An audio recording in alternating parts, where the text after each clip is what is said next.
Bismillahirrahmanirrahim. Assalamualaikum warahmatullahi wabarakatuh.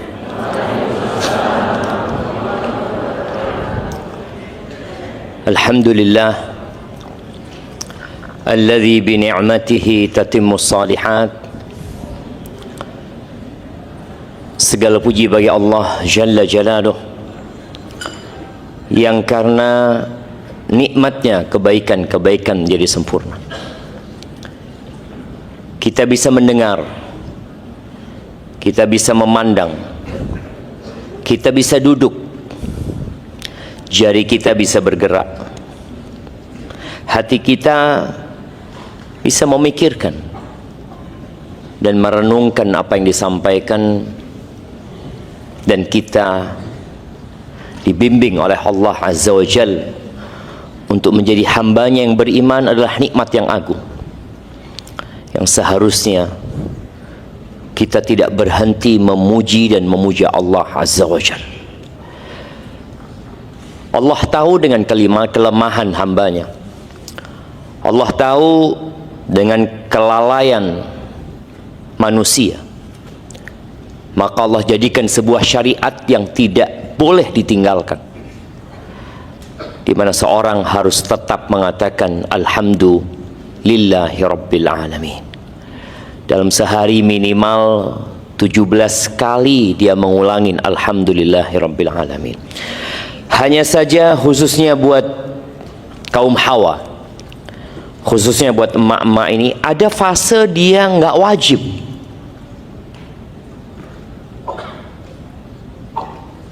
Nggak wajib sholat dia, bahkan nggak boleh sholat dia. Terkadang sampai 40 hari dia tidak sholat,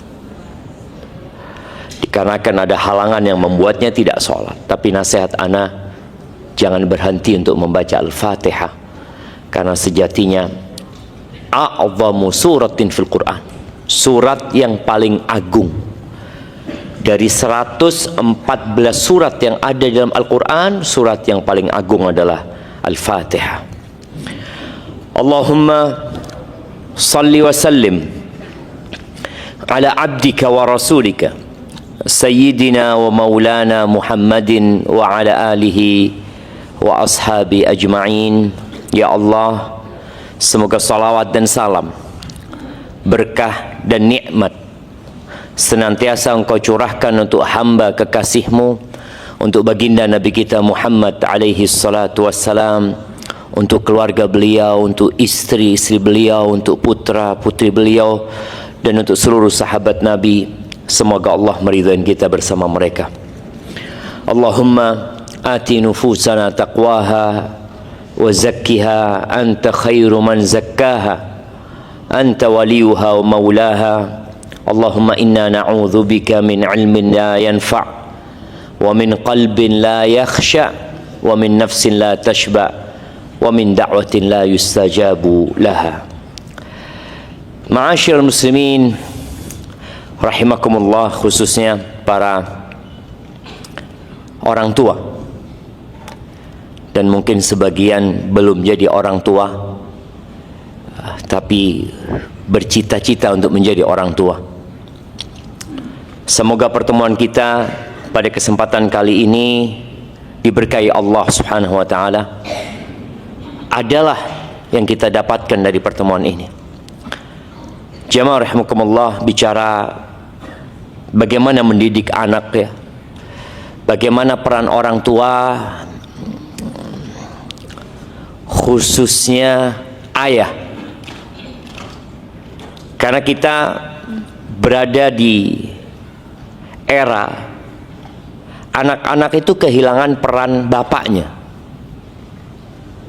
Seakan-akan peran bapak dalam rumah tangga itu hanya mencari nafkah. Bahasa Inggrisnya pencari nafkah itu apa? Nah, bapak-bapak, apa bahasa Inggrisnya pencari nafkah? Nah, Dah, tafadhol. Ada kepingin dengar. Tuh ada hadiahnya yang bisa jawab.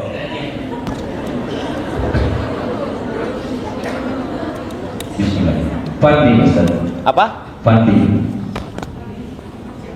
Tukang cari duit, Fandi.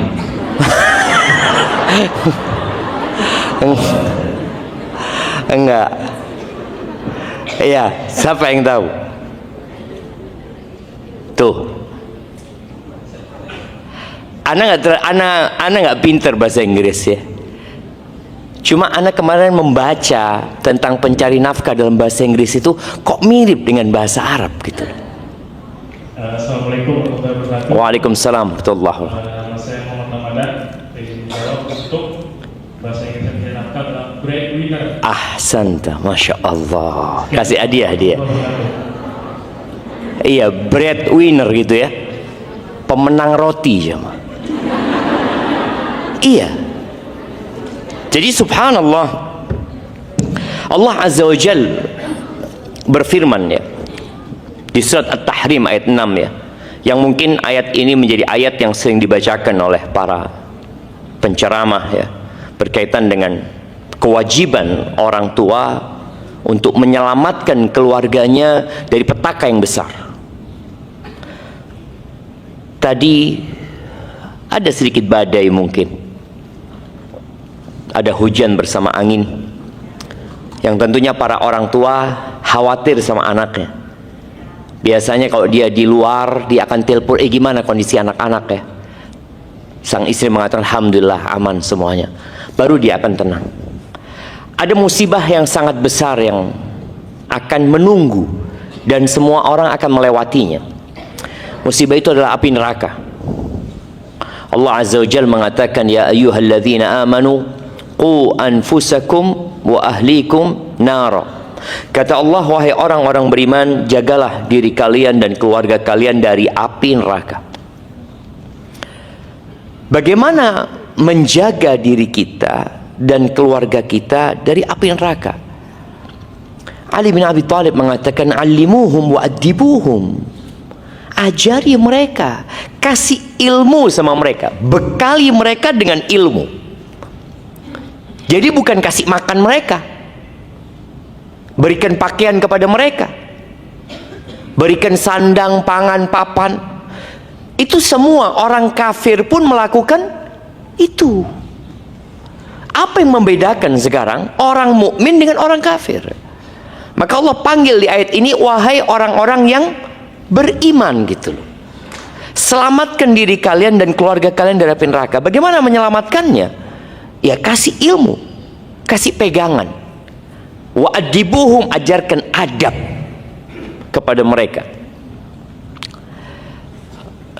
Amr bin Qais al-Mullai, dia mengatakan, innal mar'ata la tukhasimu zawjaha 'inda Allah. Sesungguhnya boleh jadi ada seorang wanita yang menggugat suaminya di hadapan Allah Azza wa Jal. Dia mengatakan, ya Rabbi hadza zawji. Dia mengatakan, wahai Rabbku, ini suamiku, ini pasangan hidupku. Ma'allamani wala addabani. Dia tidak pernah memberikan ilmu kepada aku, nggak pernah memberikan pengajaran kepada aku. Wala addabani, tidak pula mendidik diriku. Terus kerjanya apa? Innama ya'tini bi khubzis suq. Dia kerjanya hanya membawa roti dari pasar. The breadwinner tadi.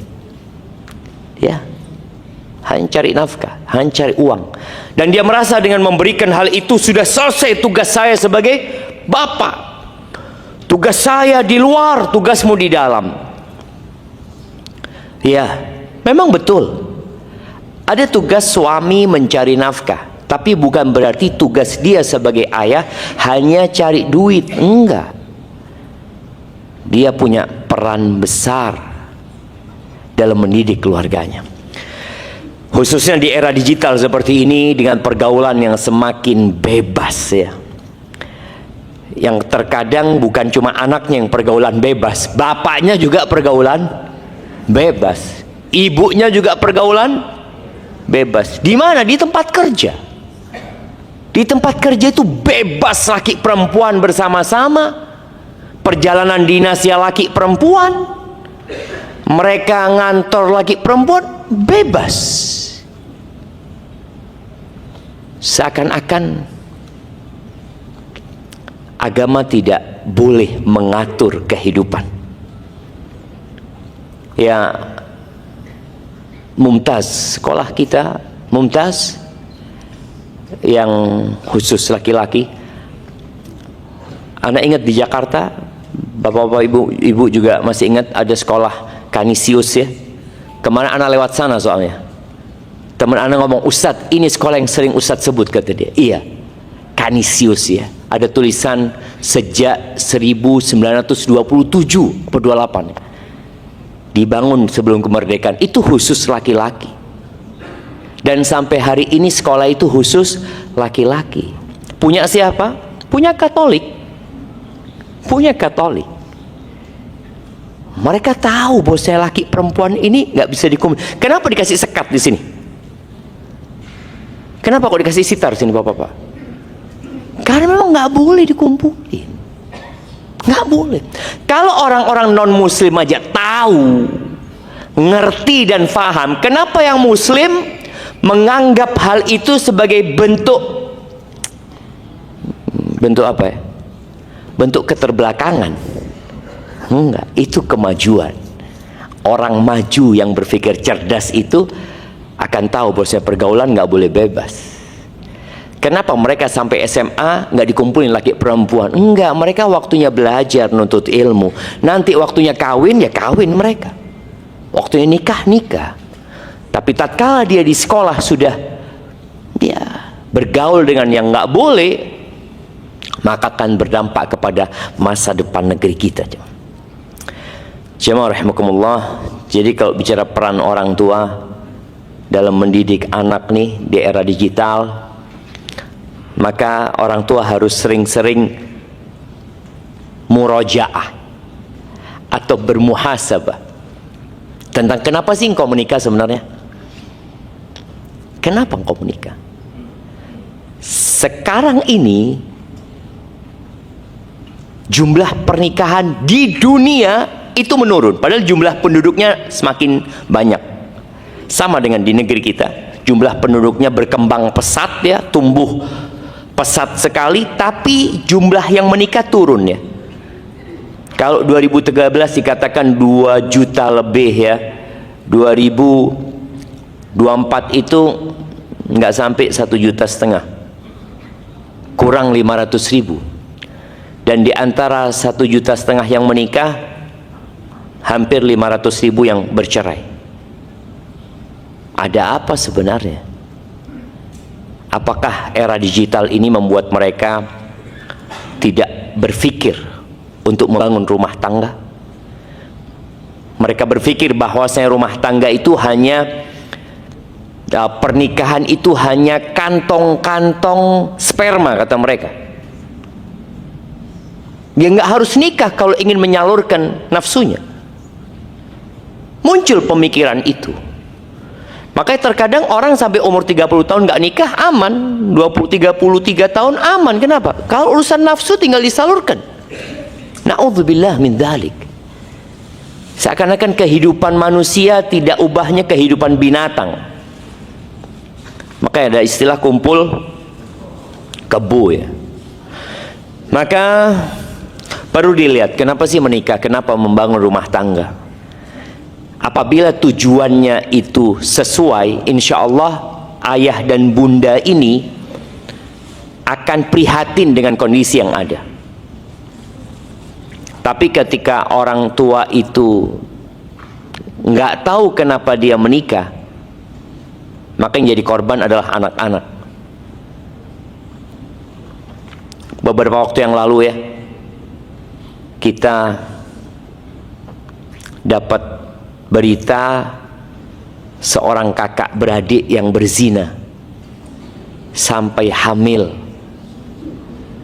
yang kemudian anaknya dibuang. Subhanallah jemaah. Kenapa itu terjadi jemaah? Ya yang ditanya di mana orang tuanya gitu loh. Orang tuanya yang cari nafkah. Orang tuanya bekerja dengan baik. Iya. Kenapa mereka menikah? Kenapa mereka punya anak? Kemudian tatkala punya anak, anak itu dilepas. Anaknya ayam saja masih diajari oleh orang tuanya.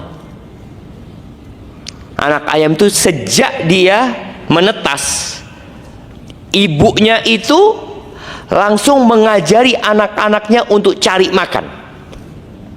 Didampingin.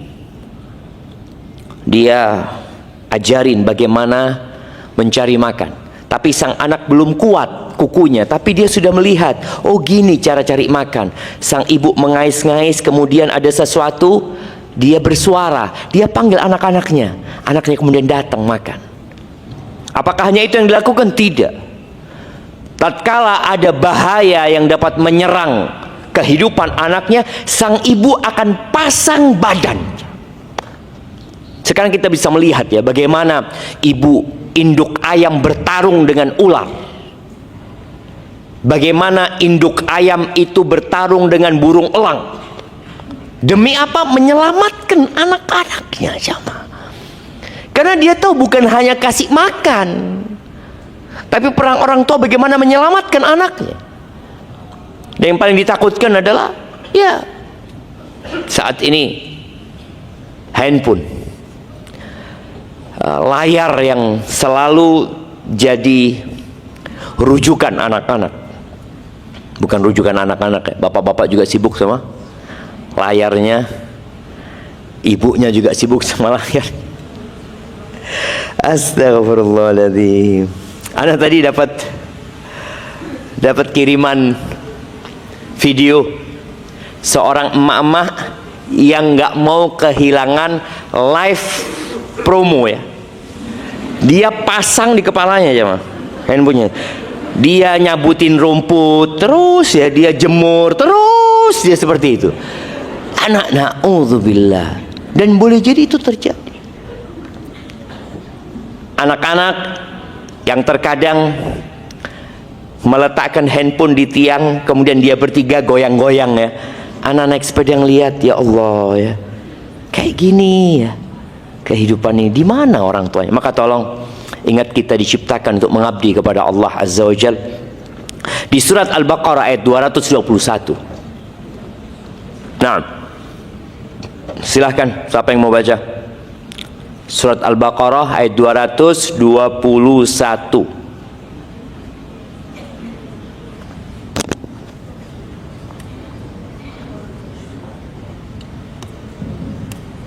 Terus 21 ya.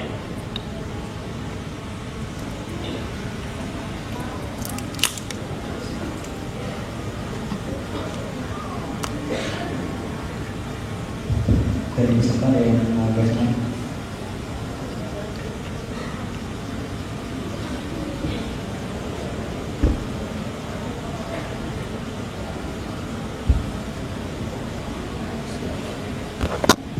نعم تفضل بسم الله.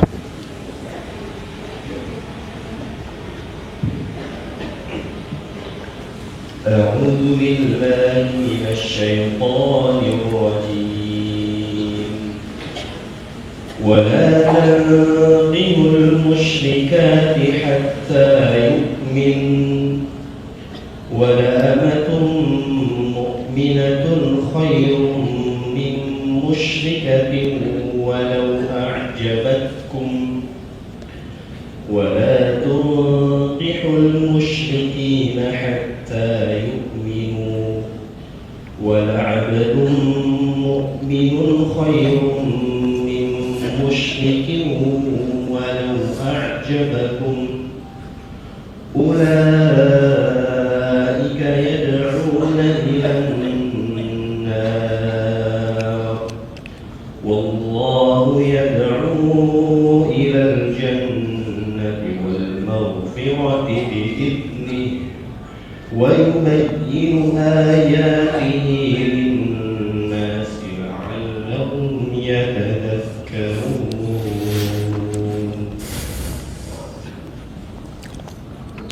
Artinya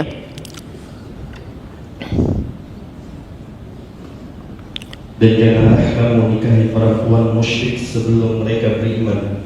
Sungguh hamba sahaya perempuan yang beriman lebih baik daripada perempuan musyrik, meskipun dia menarik hatimu. Dan janganlah kamu nikahkan orang laki-laki musyrik dengan perempuan yang beriman sebelum mereka beriman. Sungguh hamba sahaya laki-laki yang beriman lebih baik daripada laki-laki musyrik, meskipun dia menarik hatimu. Mereka mengajak ke neraka, sedangkan Allah mengajak ke surga dan ampunan dengan izinnya. Allah menerangkan ayat-ayatnya kepada manusia agar mereka mengambil pelajaran. Subhanallah, Allah sebutkan bahwa orang-orang musyrikin itu ngajak kemana? Ilan nar, ngajak ke neraka. Makanya nggak boleh gitu loh. Walaupun perempuan itu menarik ya, atau laki-laki itu menarik sekali, nggak boleh sampai mereka beriman. Karena hidup di muka bumi ini nggak lama. Kalau harus bersenang-senang dengan orang musyrik di muka bumi ini, tapi kemudian kita berada di neraka selama-lamanya, apa nikmatnya? Allah Azza wa Jalla mengatakan, wa yubayyinu ayatihi linnas la'allahum yatadzakkarun. Allah itu mengajak ke surga, mengajak kepada ampunannya, dan menjelaskan ayat-ayatnya kepada manusia agar mereka ambil pelajaran. Era digital ini memberikan kemudahan. Apa saja bisa diakses, dunia berada di genggaman tangan. Ya, ada banyak manfaatnya. Dulu emak-emak itu kalau mau masak dia harus beli buku resep. Sekarang nggak perlu lagi, beli buku resep.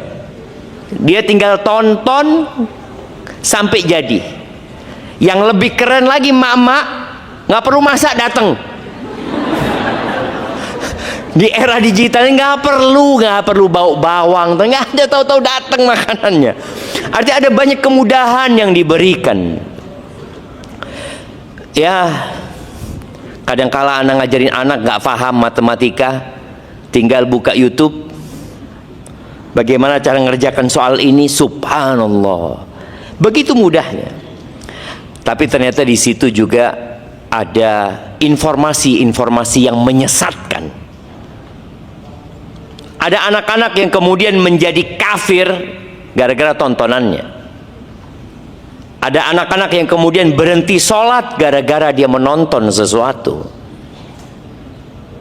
Bahkan ada anak-anak yang berubah karakternya disebabkan apa yang dia tonton. Maka tadi tolong bermuhasabah ya, kenapa kita menikah, untuk apa punya anak ya, sehingga kita akan tahu mendidik anak itu. Jadi kalau bagaimana peran orang tua, yang pertama nasihat anak kepada semua orang tua dan buat diri anak sendiri ya, jadilah orang tua yang soleh di dirimu sendiri. Sebelum memikirkan anak, istri sebelum memikirkan suaminya sebagai seorang ayah sebelum memikirkan istrinya sebagai seorang ibu, pikirkan dirimu. Makanya perintah untuk menyelamatkan dari api neraka itu, qu anfusakum, selamatkan dirimu sebelum menyelamatkan anakmu, sebelum menyelamatkan pasanganmu. Makanya setiap kali kita naik pesawat selalu ada penjelasan tentang bagaimana menyelamatkan diri. Jadi apabila turun yang namanya apa? Oksigen itu, masker itu, apa kata mereka? Jangan dipakaikan ke anaknya dulu. Yang pakai siapa dulu? Orang tuanya dulu. Kasihan tuh, engkau nggak akan bisa menyelamatkan anakmu kalau engkau nggak selamat. Orang tua nggak akan bisa menyelamatkan anaknya kalau dia sendiri tidak selamat. Maka selamatkan dirimu dulu, baru kau selamatkan anakmu. Maka menyelamatkan diri kita, laksanakan perintah Allah dan jauhi larangannya. Bagaimana cerita Sa'id Ibn al-Musayyib Ibn Hazn? Dia ingin anaknya jadi anak soleh. Ini cerita 1350 tahun yang lalu, bahkan lebih jemaah. Bukan era digital seperti sekarang ini, yang fitnah dan ujian tidak sedahsyat sekarang ini ya. Itu sang bapak ketika melihat anaknya mulai tumbuh besar, bapaknya mengatakan kepada anaknya, la azidanna fi salatina, aku akan menambahkan jumlah dan kualitas solatku agar Allah menjagamu untukku. Jadi sekali lagi orang tua, tolong di era yang seperti ini, ya Allah, perbanyak istighfar, mohon ampun kepada Allah. Kalau bisa setiap malam sebelum tidur ya, engkau tanyakan kepada dirimu, hari ini aku istighfar berapa kali ya? Rasulullah SAW sekali duduk 100 kali beliau istighfar. Sekali duduk. Padahal dosa beliau yang lalu dan yang akan datang sudah diampuni. Beliau sholat sampai bengkak kakinya. Padahal dosa beliau yang lalu dan akan datang sudah dihapuskan. Bagaimana dengan kita yang tak berhenti berbuat dosa, lalu kita beristighfarnya jarang-jarang saja. Bahkan mungkin sebagian kita istighfarnya hanya setelah sholat saja. Bas.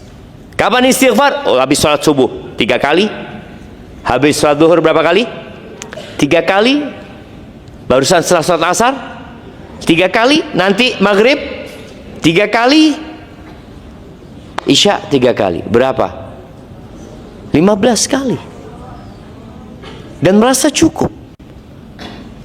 Nabi SAW mengatakan kepada para sahabatnya, ya ayyuhan nas, wahai umat manusia, tubu ilallah wastaghfiruh, bertobatlah kalian kepada Allah dan mohonlah ampun kepadanya. Ini ucapan disampaikan kepada Abu Bakar di sana, kepada Umar, Uthman, Ali, Abdurrahman bin Auf, Sa'ad bin Abi Waqqas, Bilal bin Rabah, Khabbab bin Arad.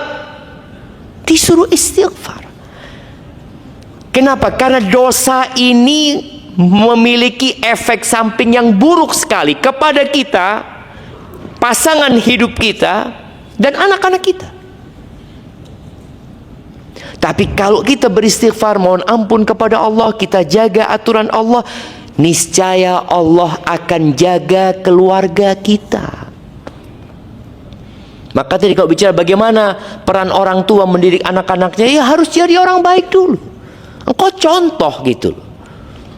Ketika engkau sibuk dengan handphone yuk, ya anak-anak akan sibuk dengan kegiatan mereka.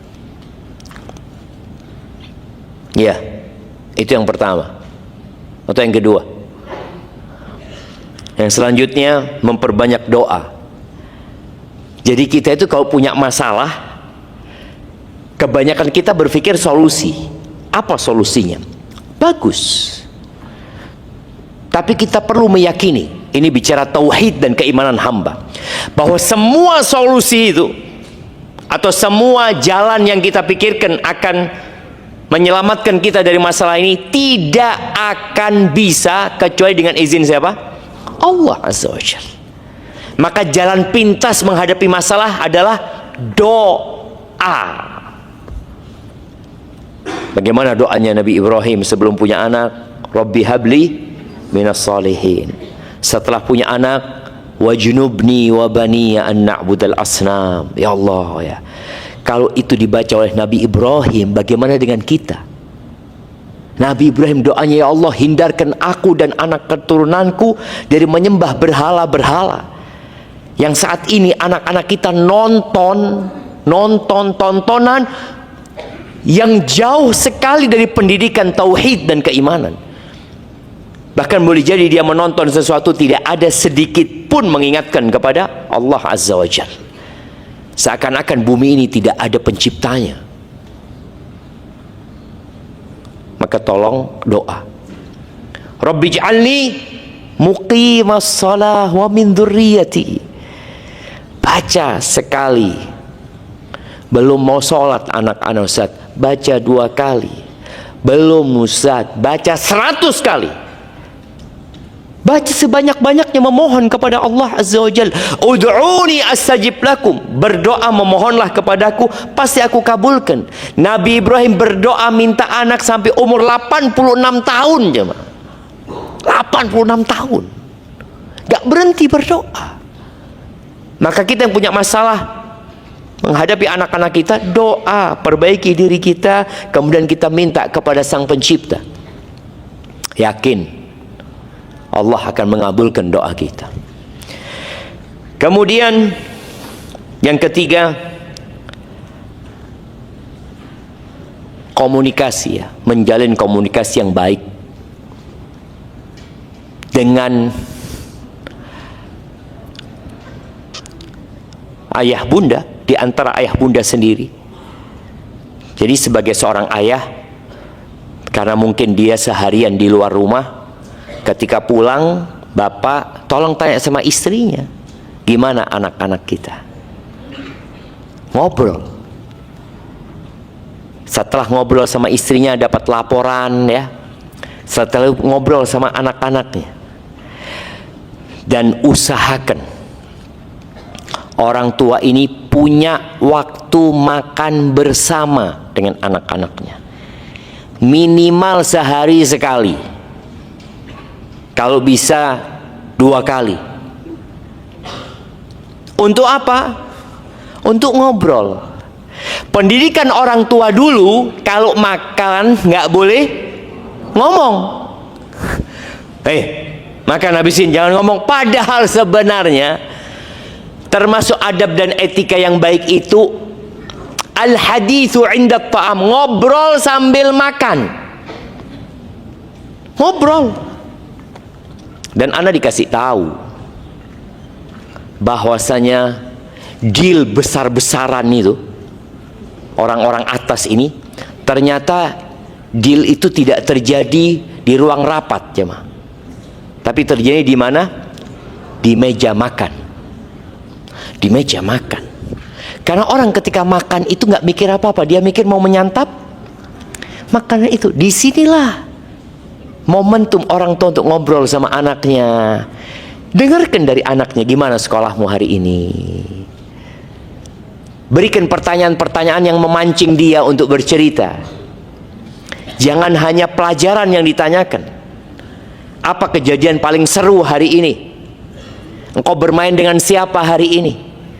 Untuk engkau kemana? Pokoknya ngobrol. Bikin anak itu nyaman berbicara sama orang tua. Jangan orang tua kok ngomong sama anaknya nasihat terus. Jangan. Capek tuh anak. Enggak usah, aneh capek didik dia. Lu, itu anak kalau bisa ngomong mungkin nyesel dapat ibu kayak gini. Astagfirullah. Iya jemaah. Setiap ketemu nasihat. Ketemu nasihat. Lu enggak. Perlu lu. Anak-anak itu didengarkan. Hal-hal yang menyenangkan. Dan juga kalau sudah komunikasi, bapak nih, bapak, apalagi kalau punya anak gadis, ajak anak gadis itu keluar berdua, pegang tangannya, bikin dia bangga, ini loh ayahku. Jangan sang ayah pulang udah kecapean, walau dicari anaknya. Ketika engkau masuk rumah mungkin telat ya, anak-anak sudah mau istirahat di kamarnya, datengin kamar anak-anaknya, datengin. Mereka sudah mau tidur ya, kecup keningnya, bisikkan ke anaknya kata-kata yang membuat dia semangat untuk hidup. Jadi orang tua itu perlu sering memperdengarkan kata-kata positif kepada anaknya. Nggak ada lagi kata-kata ya Allah kau itu nakal, bandel, ibu nggak kuat. Astagfirullah. Iya, ada mama yang ngatakan, aduh angkat tangan udah nggak kuat ya Allah. Kalau bisa nak aku masukkan lagi kau nak. Nah itu kadang-kala emak-emak nggak boleh syamaah. Perdengarkan tadi, komunikasi, ngomong sama anaknya dan berikan support kepada dia. Enggak, engkau anak soleh, engkau bisa nak. Dan yang pernah kita bahas, jangan pernah membandingkan anak kita dengan orang lain. Kalau lagi ngobrol sama, jangan pernah membandingkan kakak sama adiknya, adik sama kakaknya, engkau sama fulan. Lah, bagaimana cerita seorang anak ya, yang dia pulang mendapatkan laporan kepada ayahnya mengatakan, ayah, alhamdulillah ya, ini nilaiku ayah. Dia lihat nilainya 97. Bangga nggak ayahnya? Bang, Masya Allah, barakallahu fiik. Dilihat rankingnya, ranking 3. Nilainya 97, ranking 3. Lalu sang ayah mengatakan, siapa ranking 1? Wajahnya berubah. Kenapa kok bukan engkau yang ranking 1? Subhanallah, jangan.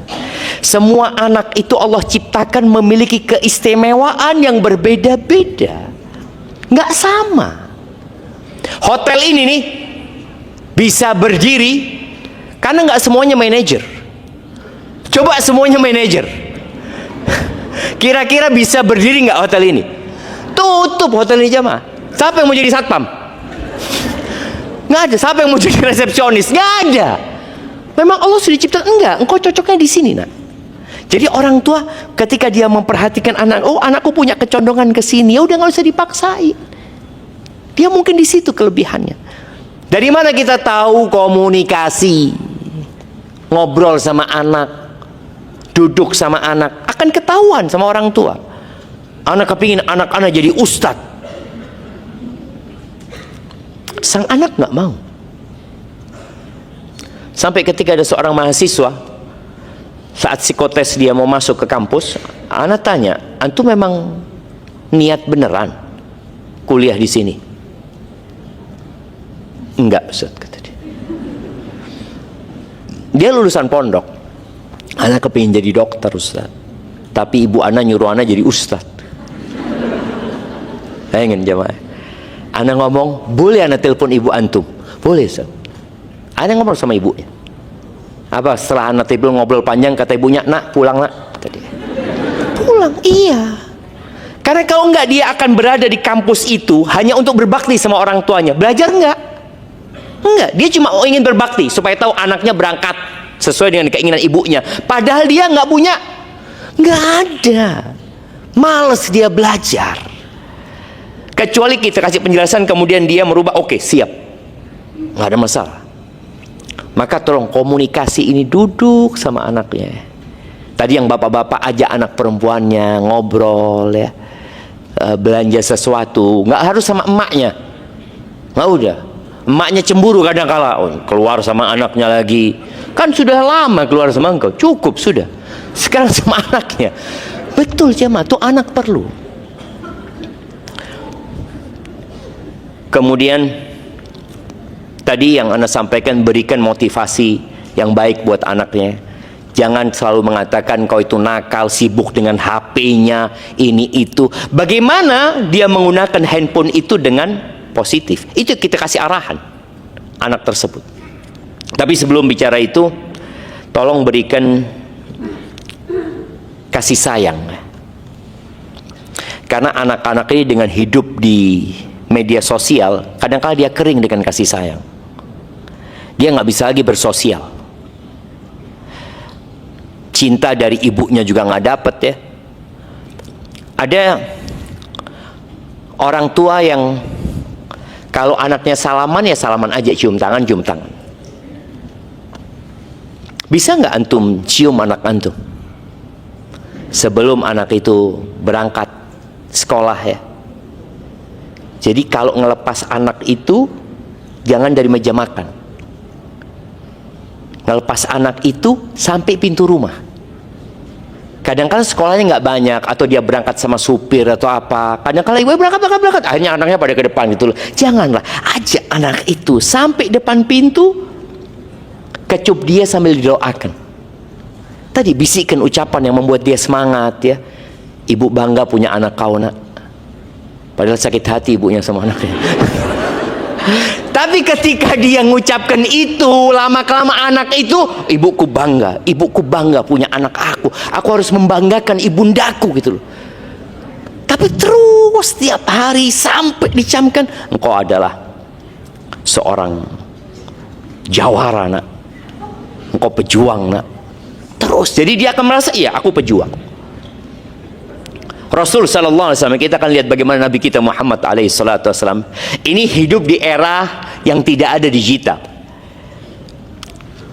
Kata Aisyah radhiyallahu taala anha, dia mengatakan, "Ma ra'aitu ahadan kana ashbaha samtan wa hadiyan wa dallan bi Rasulillah sallallahu alaihi wasallam." Aku nggak pernah melihat seorang yang lebih mirip gayanya, modelnya, karakternya, perilakunya dengan Rasul sallallahu alaihi wasallam min Fatimah, dari Fatimah. Jadi paling mirip gayanya itu Fatimah. Ini perempuan ya, anak perempuan. Bagaimana gayanya mirip sama bapaknya. Kanat idza dakhalat alaihi qama ilaiha fa akhadha biyadiha wa qabbalaha wa ajlasaha fi majlisihi. Kalau Fatimah datang bertamu, ini Fatimah sudah menikah atau belum menikah pada waktu itu. Tapi yang jelas, setiap kali Fatimah datang berkunjung ke rumahnya Nabi Muhammad SAW, apa yang dilakukan? Nabi SAW itu bangun, berdiri dari kursinya, berjalan menyambut putrinya, dipegang tangannya, wa qabbalaha, dicium sama Nabi SAW. Padahal Fatimah udah gede, dicium sama Nabi SAW. Terus wa ajlasaha fi majlisih, Fatimah ini disuruh duduk di tempatnya Nabi duduk SAW. Kadangkala kita kan orang tua punya kursi khusus ya di rumah ya. Anaknya kalau datang nggak boleh, itu kursinya ayah tuh. Sekali-kali anakmu suruh duduk di kursi, pegang nak, duduk sini nak, abah duduk sini. Gimana perasaan anak itu jemaah ketika diperlakukan begitu mulia sama ayahnya? Itu kalau Nabi Sallallahu Alaihi Wasallam kedatangan Fatimah. Bagaimana kalau Nabi Alaihi Wasallam yang datang ke rumahnya Fatimah?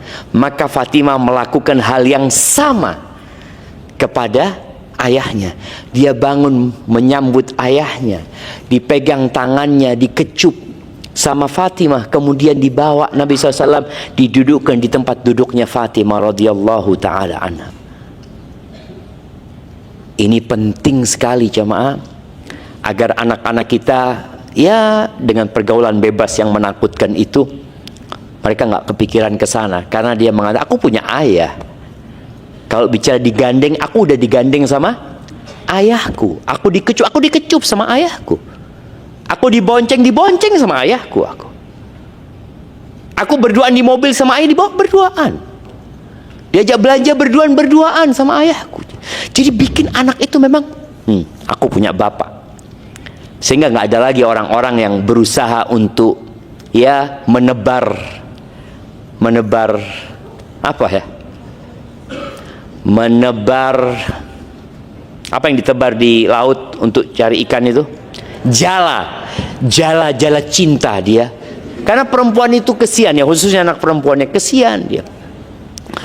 Dan untuk anak laki-laki, orang tua juga harus, khususnya bapak juga, tolong engkau punya waktu khusus ya untuk ngobrol sama anak.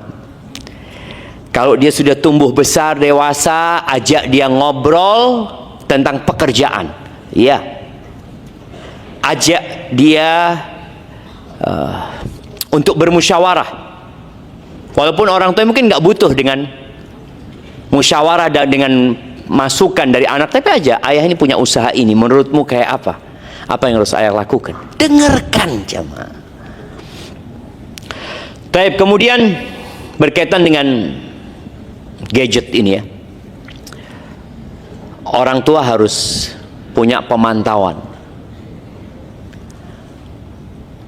Anda masih ingat ya, Bill Gates, semoga Anda nggak salah. Dia itu tidak memberikan handphone kepada anaknya kecuali anaknya umur 14 tahun. Nah, di negeri kita anak pegang handphone umur berapa? Baru lahir. Kasih foto ini hadiah. Astagfirullahaladzim. Nah, jemaah, kadangkala kita berpikir berbuat baik kepada mereka. Anak-anak SD ini udah punya gadget masing-masing. Ini punya. Jangan. Terus gimana Ustaz? Ya orang tuanya yang main. Anaknya kepingin nonton punyanya orang tuanya.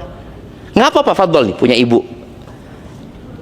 Kenapa? Kalau dia memiliki sendiri tuh gadget, dia merasa ini hakku. Ketika diambil sama orang tuanya, ya namanya miliknya diambil, disita, apa yang akan terjadi dengan jiwanya? Dia akan berontak. Dia akan memandang orang tuanya merampas apa yang telah diberikan kepadanya. Tapi ketika dipinjemin anak itu, dan anak praktekin kepada anak-anak, dia kan kalau ngomong fulan ya, dia punya sepupu ada pegang handphone semua, anak nggak punya handphone. Kata anak tanya sama dia, Yusuf anaknya siapa katanya? Anaknya Baba. Ya sudah, anaknya Baba gitu loh. Kan bukan anaknya dia. Iya. Anak mengajarin dia untuk tidak membandingkan. Sebagaimana kita orang tua nggak boleh membandingkan, kita bikin dia untuk tidak membandingkan gitu loh. Ada perbedaan antara dia dengan orang lain. Kadang-kadang kita ngelihat, ya apa maksudnya anak-anak sebaya dia udah pegang handphone kata dia. Boleh jadi orang tuanya nggak ngajak ngobrol anak-anaknya. Boleh jadi orang tuanya nggak ajak main anak-anaknya. Maka anak sering ngomong sama istri anak, tolong main sama anaknya, main boneka-bonekaan. Jadi dari zamannya sahabat Nabi SAW, anak perempuan tuh sejak kecil dipersiapkan untuk menjadi istri dan menjadi ibu. Di zaman sekarang anak perempuan dipersiapkan untuk menjadi apa? Untuk menjadi breadwinner tadi. Winner itu apa? Untuk cari duit juga. Bahkan sebagian orang tua mengatakan, nah engkau jangan nikah kecuali engkau sudah lulus kuliah bekerja. Loh, ini anak perempuan loh. Terus siapa nanti yang akan jadi ibu di rumah? Siapa? Ibu-ibu, siapa yang bakal jadi ibu di rumah? Pembantu nantinya, neneknya. Iya, karena memang dia tidak dipersiapkan untuk itu. Maka tolong kita kembali standar yang diciptakan oleh TikTok, oleh Instagram, standar yang sekarang ini memang tadi nggak ada batasan lagi dunia ini. Kenapa muncul di negeri kita orang-orang nggak mau punya anak? Muncul orang-orang yang menunda pernikahan. Kenapa muncul? Karena standar orang-orang kafir masuk ke negeri kita, sehingga mereka berpikir, oh seperti itu seharusnya. Bahkan gerakan feminisme yang mengatakan laki dan perempuan sama, sehingga nggak ada sistem leader di rumah, itu nggak ada. Perempuan juga pemimpin, laki pemimpin. Terus gimana? Ya udah, sang perempuan mengatakan, loh, Anda nggak mau punya anak. Saya yang punya tubuh, saya yang punya rahim, hak saya untuk tidak punya anak. Loh, kata suaminya, Anda salah pilih istri kalau gitu. Betul, salah pilih istri. Terus gimana? Ya balikin ke orang tuanya. Afwan, ini Anda menikah untuk menjadi khalifah di muka bumi ini. Anda menikah untuk mendapatkan anak keturunan yang melanjutkan perjuangan di negeri ini. Tapi kalau kayak gini emaknya, Terus gimana jemaah? Maka tadi tolong sejak kecil anak itu tetap main boneka. Tetap ya, kalau dulu ya anak lihat kakak adik anak bermain yang gendongan itu, ya dulu masih gendong bayi itu bukan pakai yang modern ya, yang pakai selendang, ya dia seneng jemaah. Sejak kecil dia gendong itu, Masya Allah kayak gini ya, aku jadi ibu ya. Kemudian dia nyuapin tuh anak. Sekarang ada nggak kayak gitu? Hilang jemaah. Terus jualan. Ingat dulu anak-anak kecil jualan pakai daun pisang, dipotong-potongin ya. Kemudian dibeli, dia masak. Nanti datang anaknya disuapin. Allahu Akbar. Kita perlu itu jemaah. Maka ibu-ibu ketika kembali, kenapa ngomong sama ibu-ibu? Karena lihat bapak-bapaknya dikit memang di sini. Ya, tadi anak-anak perlu dipersiapkan. Gadget silahkan, anak-anak tadi dikasih ketika umurnya sudah tepat. Kemudian dipantau. Kedekatan orang tua sama anaknya nggak boleh hilang, bermain sama anak-anaknya. Kemudian ajarkan kepada anak-anak ya menggunakan internet yang sehat. Hindari anak-anak itu nonton yang pendek-pendek. Hindarin anak-anak kita nonton yang pendek-pendek supaya otaknya nggak tumpul. Kita tuh sekarang susah untuk konsentrasi karena biasa nonton short, reel yang cuma 1 menit ya. Dapat 5 menit ditonton nggak? Kepanjangan. Sampai kita udah sulit untuk konsentrasi dalam 10 menit. Maka anak kita kalau kasih tontonan, nak tonton ini nak. Mau main di TV, YouTube nih tonton, remote-nya dipegang. Silahkan tonton sampai selesai. Karena banyak anak nggak mampu loh. 1 menit lihat itu, ganti lagi. Ibunya sama ganti-ganti juga. Bapaknya sama ganti-ganti juga. Karena kita nggak jadi teladan. Tolong dikontrol anak-anak. Bagaimana dengan pergaulan dia? Nih orang tua perlu mengundang teman-teman anaknya. Sekali-kali. Engkau bergaul sama siapa sih? Oh undang. Bapak kepingin tahu teman-temanmu. Kita makan malam bareng di rumah. Dilihat, ketahuan. Oh, yang ini pakai anting. Yang ini gayanya melambai, model macem-macem temennya anak-anak ini. Di situ dia tahu dengan siapa anak-anaknya bergaul. Dan orang tua hadir untuk memiliki teman buat mereka ya. Kemudian ya pentingnya melandasi anak dengan pendidikan agama dan moral ya, ilmu dan adab. Banyak orang tua berpikir sekolahan itu seperti pabrik. Bapak-bapak, ibu-ibu, akadnya sama Nadira apa? Udah habis waktu anak? Isi Ustaz, darurat. Oke, siap. Bismillah.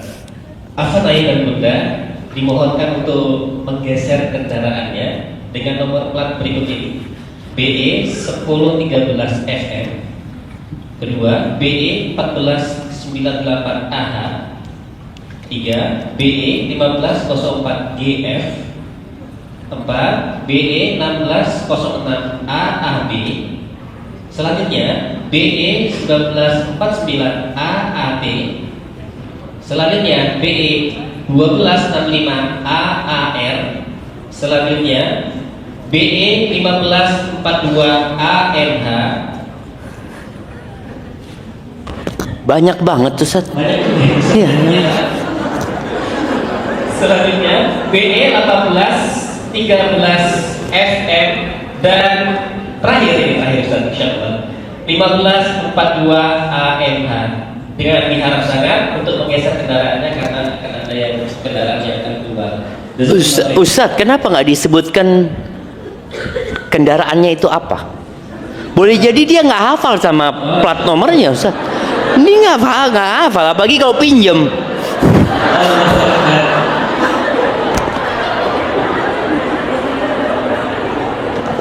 Bener, harus disebutkan mobil apa gitu, Ustadz.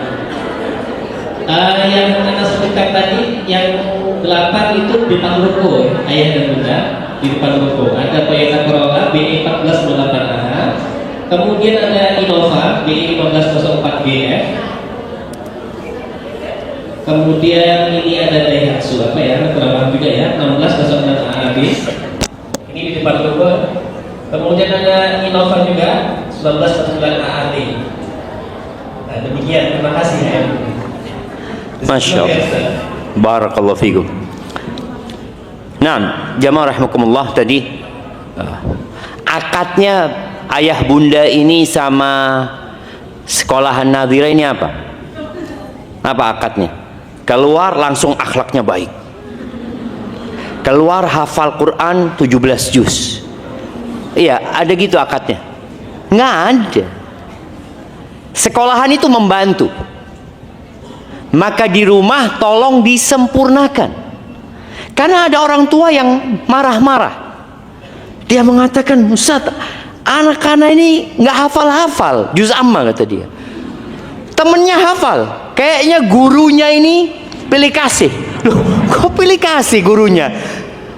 Itu orang tuanya. Kita di sekolah itu memberikan arahan, mendidik. Nanti orang tua di rumah yang menyimak hafalan anaknya, kemudian setelah itu ke sekolah disetorkan kepada gurunya. Tapi sebagian orang tua itu pikirnya tadi kayak pabrik, masukin bahan, keluar jadi udah. Nggak kayak gitu. Maka tadi melandasi anak ini dengan pendidikan agama. Tolong orang tua hadir. Orang tua hadir, menyimak. Terus terang, anak ini seneng ya ketika anak itu pulang dari sekolah, apalagi yang TK. Nadhira ini TK-nya ada berapa banyak muridnya? Kalau bisa, nasihat anak bikin TK di setiap kelurahan. Naam jemaah, setiap kelurahan bikin. Kenapa? TK ini hanya butuh rumah, sewa rumah, 1 guru 2 guru. Dan para orang tua itu kepingin sekolah anaknya nggak jauh. Dan anak TK itu mengajarinya dari 0. Jadi dia itu ya kayak gelas, apa yang diisikan itu dia dapat. Dengarkan anaknya dapat apa hari ini. Dia hafal 25 Nabi dan Rasul ya. Ketika anak-anak setoran ke anak Nabi dan Rasul itu, kok bapaknya ada yang lupa. Ternyata lebih hafal dia aja mah. Tadi karena anak-anak itu kosong. Maka tolong pendidikan agama itu dipersiapkan dia. Jangan mengarahkan anak untuk belajar agama lewat platform YouTube atau apa. Kenapa? Karena disuruh dia nggak paham mana yang benar dan mana yang salah. Ada banyak penyesatan di tempat itu, jemaah. Ada sebagian yang mengatakan semua agama sama. Ada doktor-doktor agama yang mengatakan bahwasanya LGBT itu lumrah. Itu ada di sana. Tatkala orang tua tidak memberikan pegangan yang kuat, kemudian anak-anak itu nonton, akhirnya jadi anak-anak yang anti agama. Maka di sini peran orang tua sangat penting sekali. Bapak Ibu sering-sering duduk, ya kalau ada yang harus dibicarakan dan sebagai seorang istri tolong memposisikan bapaknya sebagai pemimpin dan sering-sering sampaikan kepada anak, nak, bapakmu itu berjuang. Kalau mungkin ya dapat suami yang gak soleh, dapat suami yang dolim, dapat suami yang gak peduli, tapi jangan sampai engkau rendahkan martabat ayah di depan anak. Suatu saat ketika engkau butuh peran ayah, anak gak mau dengar lagi dari ayahnya, karena sama emaknya sudah dijelek-jelekin ayahnya. Jangan. Suatu saat engkau akan butuh ya. Maka tolong sampaikan ayahmu itu baik, ayahmu, walaupun nggak baik gitu loh. Dengan harapan nanti suatu saat ketika engkau butuh, sampaikan ya, kayaknya dia perlu engkau. Sampaikan, dia butuh engkau bang. Jadi ketika sang ayah akhirnya tersentuh hatinya melihat anaknya mulai menyimpang ya, sang ayah turun tangan, anak itu menghormatin ayahnya. Tapi kalau sama ibunya sudah dihabisi, dibunuh karakter sang ayah, ya akhirnya engkau akan kehilangan peran ayah pada waktu itu. Tapi jamaah, ana rasa itu sebagai materi yang bisa ana sampaikan. Semoga yang sedikit itu bisa membuat kita lebih baik lagi dalam mendidik anak-anak kita. Jangan lupa untuk banyak berdoa, memperbaiki diri, memberikan pengawasan, kemudian memberikan perhatian yang cukup buat anak-anak. Barakallahu fikum. Nah, jazakumullah khair kepada Ustaz telah memberikan nasihat kepada kita semua. Untuk itu kepada ayah dan bunda, insya Allah kita masih ada waktu untuk sesi tanya jawab. Sesi pertanyaan jawab ini ada sesi tanya jawab yang sudah Anda terima, dan nanti juga ada sesi tanya jawab yang bisa langsung diberikan kepada Ustaz. Dan ini pertanyaan yang sudah Anda terima, satu pertanyaan Anda bacakan, nanti satu pertanyaan dari pertanyaan langsung. Baik Ustaz, Anda bacakan Ustaz. Assalamualaikum warahmatullahi wabarakatuh Ustaz. Ustaz, bagaimana mengajarkan anak agar aware terhadap predator seks zaman sekarang agar terhindar dari kejahatan seks yang sedang marak belakangan ini? Masya Allah, barakallahu fikum. Naam, ahibati fillah ya. Kita lihat bagaimana Islam mengajarkan kepada kita, memberikan pemahaman kepada anak-anak berkaitan dengan bahaya tadi ya. Salah satunya sejak awal anak-anak itu diajarin aurat, diajarin sejak kecil. Ana masih melihat di masyarakat ya, semoga Allah memberikan hidayah kepada kita semua. Kadang-kala anak-anak itu tahu-tahu kencing di depan rumahnya, kencing ketika turun dari mobil ya, kemudian dia kencing di jalan ya, kemaluannya terlihat, ini itu. Buat anak-anak itu malu. Ada sesuatu di tubuhnya yang tidak boleh disentuh oleh siapapun. Itu harus diajarin tuh anak. Dulu anak punya anak, kadang-kala diguyonin sama kakeknya. Dia masih kecil, dia masih umur 3 tahun ya. Kadang-kala ditarik celananya. Apa kata dia? Aib, kata dia. Marah dia. Aib. Nggak boleh kayak gitu itu. Nah, itu perlu diajarkan kepada anak kita. Bagaimana dia tahu tadi ada di tubuhnya sesuatu yang tidak boleh disentuh oleh siapapun dan tidak boleh dilihat oleh siapapun kecuali dia sendiri. Orang tuanya pun berusaha untuk enggak, nak. Ayo, engkau ganti baju. Keluar dari kamar mandi, umpamanya, kau sudah harus siap. Nggak boleh kelihatan auratmu. Kadang-kadang kan ada anak yang keluar, lari, kayak baru lahir itu jamaah. Katanya orang tua dia nggak biasa, enggak. Untuk menghindari hal itu. Kemudian yang kedua, kita tadi perlu memberikan arahan kepada dia. Kalau ada orang yang memberikan sesuatu kepadamu, kalau engkau diajak ini itu, kasih penjelasan kepada anak itu. Kasih pemahaman. Kadang-kadang kita nggak mengajarkan itu kepada anak kita. Sampai ada kejadian di sebuah tempat, teman. Anak-anak itu yang dilakoni oleh satu orang, dikerjain ya sama orang itu, dibawa ke rumahnya, dikasih tontonan yang tidak layak. Kemudian anak itu dikasih duit ya, macam-macam. Di sini orang tua harus memberikan penjelasan. Ya, sekali lagi orang tua harus hadir ya. Dia tahu anaknya main bersama siapa, di rumahnya siapa, jalan bersama siapa. Dengan cara itu paling tidak orang tua ya sudah menyelamatkan anaknya dengan memberikan arahan dan tentunya doa ya, doa. Anda ingat seorang syekh cerita, kita itu di rumah ya, didik anak kita dengan benar, kita ajarin etika yang mulia. keluar dari rumah, ketemu sama teman-teman yang buruk, rusak tuh anak. Makanya doa harus diperkuat, karena kita nggak bisa mengawasi anak kita 24 jam ya. Barakallahu fikum. Nah.